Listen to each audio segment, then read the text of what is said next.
இன்னைக்கும் என்னைக்கும் நான் முன்னாடி நிற்கிறேன் அப்படின்னா எனக்கு பின்னாடி என்னோட அப்பா இருப்பாங்க. உலக பிரகாரமான அப்பாக்களே தன்னுடைய பிள்ளைகள் வாழ்க்கையில் உயர்ந்து வரணும் அப்படின்றதுக்காகவும் தன்னை விட ஒருபடி அவங்க மேலே நிற்கணும் அப்படின்றதுக்காகவும் மோட்டிவேஷ்னலாக பேசி பேசி பேசினது போலவே வாழ்ந்து காட்டி தன்னுடைய பிள்ளைகளை எந்த அளவுக்கு புஷ் பண்ணுறாங்களோ அதை விட பல மடங்கு அதிகமாய் நம்முடைய பரமபிதா நம்மை அதிகமாய் நேசிக்கிறபடினால நம்மை அவர் ஒவ்வொரு நாளும் புஷ் பண்ணி கொண்டே இருக்கிறார் அப்படின்றத ஞாபகம் வச்சுக்கோங்க.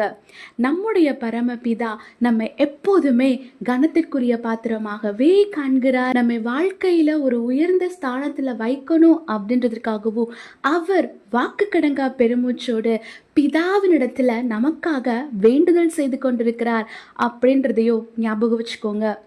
நம்முடைய பரமபிதா நம்முடைய உலக பிரகாரமான அப்பாக்களை காட்டிலும் நம்மை பல மடங்கு அதிகமாய் நேசிக்கிற பரமபிதா. உங்களுக்கு ஆண்டவருடைய அன்பு புரியணும் அப்படின்னு சொல்லி சொன்னா இன்னும் அவரோடு இணைந்து கிட்டி சேர்ந்து நெருங்கி பாருங்க. கர்த்தர் உங்களை மென்மேலும் ஆசீர்வதிப்பாராக. ஆமென்.